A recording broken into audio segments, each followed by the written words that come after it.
La acción oblicua. ¿Por qué se le denomina también acción indirecta o subrogatoria? Ahora bien, se le llama también subrogatoria porque los acreedores se colocan en la situación jurídica del deudor para ejercitar sus derechos y acciones. Lo hacen a nombre y por cuenta del deudor en lugar suyo, pero no parece recomendable la designación por confundirse con lo que emana del pago con subrogación, que es totalmente diferente. En este, un tercero, acreedor o no del deudor, paga la deuda de este y en virtud de este pago adquiere el crédito y puede dirigirse contra el deudor cobrando para sí. En la acción oblicua, el acreedor del deudor cobra los créditos y otros derechos de este para, a su vez, con el producto de dicho cobro, hacer pago de su acreencia. También se le llama acción indirecta para diferenciarla de ciertas acciones directas del acreedor, en el que éste también hace efectivo derechos y acciones del deudor, pero no por cuenta de éste, sino por la propia. Finalmente, y para terminar de caracterizarla, la acción oblicua se asemeja en cierta forma a la representación legal, ya que se actúa por cuenta de otra persona, pero el representante lo hace en beneficio del representado y el acreedor actúa en su propio interés. Definición de la acción oblicua. Llamada también indirecta o subrogatoria, como ya mencionamos, es la otorgada al acreedor para la defensa en sus intereses propios de los derechos de su deudor, con el fin de recuperar o conservar bienes de éste, los cuales pueden llegar a satisfacer su crédito, evitando de este modo que la inactividad del deudor al respecto, frecuentemente maliciosa, le ocasione los perjuicios consiguientes a su insolvencia. La acción oblicua es una figura jurídica que permite a los acreedores ejercitar los derechos que su deudor tiene y con el objetivo de cubrir a su vez los créditos a su favor y extinguir la deuda. La acción oblicua puede ser definida como el recurso que la ley concede al acreedor que no tenga otro medio de hacer efectivo su crédito, para ejercitar los derechos y acciones no utilizados por el deudor para acrecentar su patrimonio, siempre no sean inherentes a la persona de éste. La acción subrogatoria es distinta a la figura de la subrogación. La subrogación es la sustitución en la posición de una persona adquiriendo tanto sus derechos como sus obligaciones. La acción subrogatoria no persigue esta finalidad. Esta acción procesal simplemente otorga la posibilidad de que un acreedor sustituya a su propio deudor ante los créditos de este, para poder cobrar posteriormente sus créditos al haber aumentado el patrimonio del deudor. Es una acción subsidiaria. La inactividad del deudor con sus propios créditos, es decir, su poco interés por recibir lo que sus deudores le deben, es lo que provoca esta acción. Requisitos de la acción oblicua. Estos requisitos son necesarios para que un acreedor pueda interponer esta acción, y son los siguientes. Número 1. Insolvencia del deudor. El deudor no tiene que tener suficiente patrimonio para que el acreedor pueda cobrarse la deuda. Número 2. El deudor no tiene que responder a su deuda, pero sí debe tener créditos a su favor. Número 3. El acreedor no se queda directamente con el pago del crédito que tiene a su favor el deudor, sino que estos bienes pasan al patrimonio del deudor y posteriormente el acreedor se los cobra. Número 4. El acreedor debe haber agotado todos los medios posibles de averiguaciones de bienes del deudor. Número 5. Que efectivamente el acreedor tenga un derecho a crédito contra el deudor. Número 6. Que el crédito que tiene a su favor el deudor no tenga carácter personal. Para que ese crédito sea considerado como personal, significa que solo y únicamente el deudor puede hacer efectiva esta acción, sin posibilidad de subrogación. Por ejemplo, las acciones de la familia, como la del divorcio, podrían aumentar el patrimonio del deudor, pero en este caso no es posible subrogarse por el acreedor de este.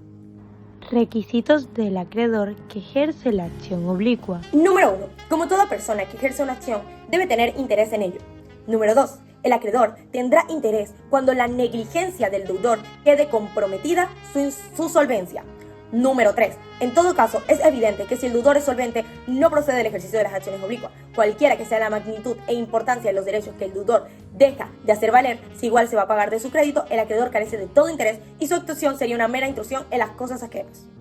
Requisitos del deudor. Si nos vamos a los requisitos del deudor, número 1, debe ser negligente en el ejercicio de sus derechos y acciones. Número 2, el deudor debe estar en estado de insolvencia. Número 3, no es necesario que constituya previamente mora al deudor. Requisitos de los derechos y acciones que se ejercen por cuenta del deudor. Desde luego, esos derechos y acciones deben ser patrimoniales, ya que el objeto que persigue el acreedor es incrementar el patrimonio en que podrá ejecutar la obligación. Ningún interés puede tener en los que no tengan significado pecuniario. Número 2. Enseguida, tales derechos y acciones deben existir. No podría el acreedor establecerlos contratando por cuenta del deudor. Número 3. Deben referirse a bienes embargables, porque en caso contrario, aun cuando ellos hicieran ingresar al patrimonio del deudor, sus acreedores no podrían después perseguirlo. Efectos que produce la acción oblicua. En cuanto a los efectos que produce la acción oblicua, tenemos que la acción subrogatoria busca obtener un incremento patrimonial del deudor para que el acreedor pueda satisfacer su crédito. Cuando el deudor tenga patrimonio, el acreedor se exigirá el pago de su crédito.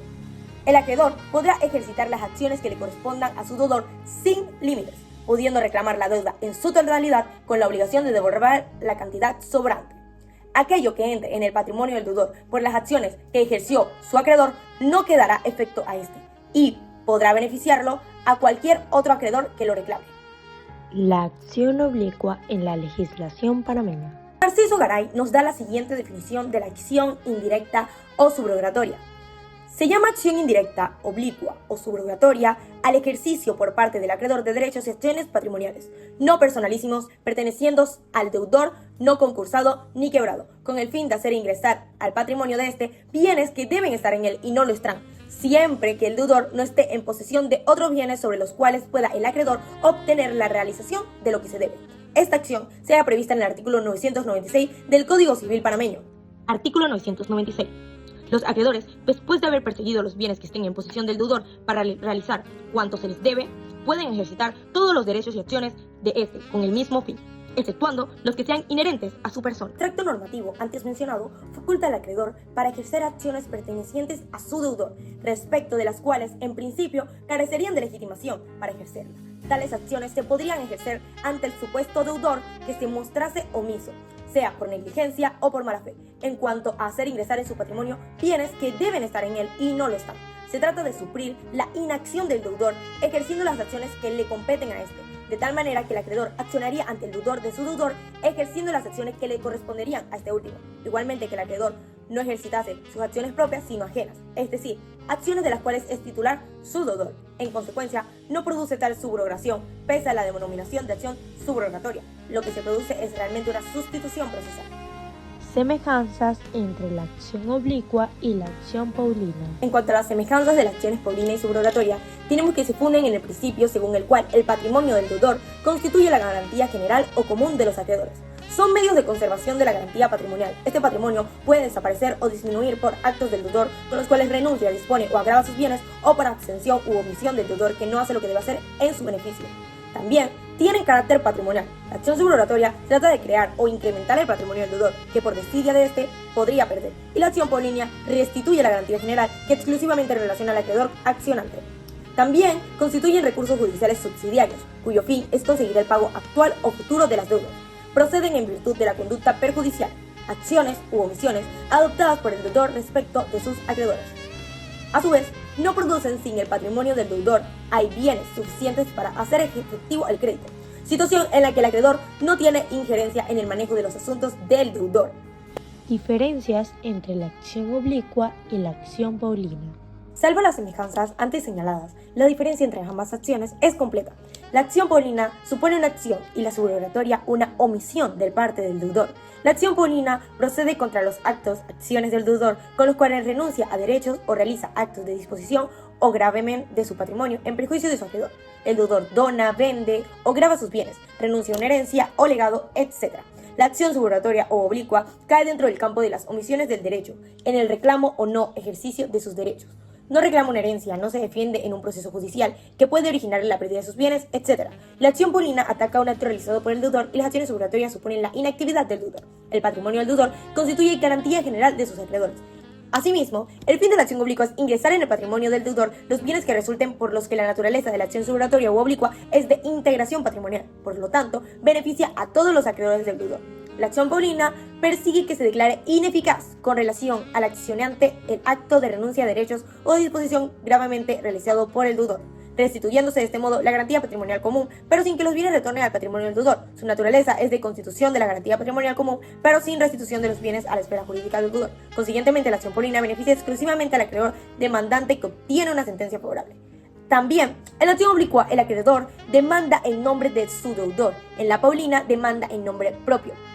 En la acción oblicua, el acreedor obra en nombre del deudor inactivo, sustituye a la persona de este ejerciendo los derechos que omite hacer valer derechos que de otra manera quedarían perdidos por el abandono del titular, lo que no ocurre en la acción pauliana, que corresponde a un derecho que los acreedores ejercen en nombre propio, actúa iure propio, es decir, en la acción subrogatoria el acreedor ejercita un derecho ajeno, el de su deudor, y en la acción pauliana ejercita un derecho propio.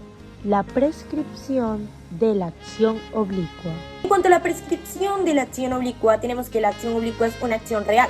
Por lo tanto, en el Código Civil panameño, los artículos 1699 y 1700 están regulados los tiempos de prescripción de la misma. Artículo 1699. Las acciones reales sobre bienes muebles prescriben a los 6 años de pérdida la posesión, salvo que el proceder haya ganado por menos término el dominio, conforme al artículo 1692, y excepto en los casos de extravío y venta pública, y los de hurto o robo, en que se estará a lo dispuesto en el párrafo tercero del artículo citado. Artículo 1700. Las acciones reales sobre bienes inmuebles prescriben a los 15 años. Entiéndase esta disposición sin perjuicio de lo establecido para la adquisición del dominio o derechos reales por prescripción. Ejemplos de la acción oblicua. Ejemplo de la acción subrogatoria. En este primer ejemplo tenemos que Ángela tiene un derecho de crédito frente a Clara y sabe que la deudora está en estado de insolvencia, por lo tanto no tiene activos en su patrimonio.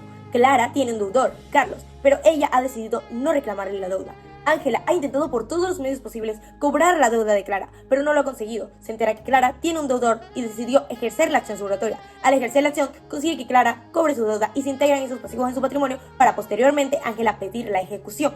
Como un segundo ejemplo, tenemos que Sonia es deudora de Matilde, pero no tiene patrimonio para hacer frente a sus deudas, y aunque ella es acciones acreedores de Jorge, no quiere ejercer las pertinentes para reclamarle la deuda. Matilde ejerce la acción subrogatoria, una vez agotadas todas las demás vías, y no obteniendo resultado, atrayendo el patrimonio de Sonia, la cantidad adeudada con Jorge. Otro de los acreedores de Sonia se entera de que tiene activos para cobrar su deuda y pide la ejecución. De este modo, aunque Matilde ha ejercido la acción subrogatoria, no ha podido cobrar su deuda, ya que se ha beneficiado un tercer acreedor. Estos son una de las desventajas que se tiene al ejercer la acción subrogatoria. Y como un tercer ejemplo tenemos que Juan tiene una deuda pendiente con Marta, pero debido a dificultades financieras, Juan no puede pagar. Marta, después de agotar todas las vías para recuperar su deuda sin éxito, descubre que Juan tiene un contrato pendiente de pago con una empresa, pero Juan no ha ejercido para reclamar ese pago. Marta decide ejercer la acción subrogatoria y reclamar el pago directamente a la empresa. La empresa, al ser informada de la situación, paga la deuda a Marta, quien ahora puede cobrar su crédito de manera efectiva.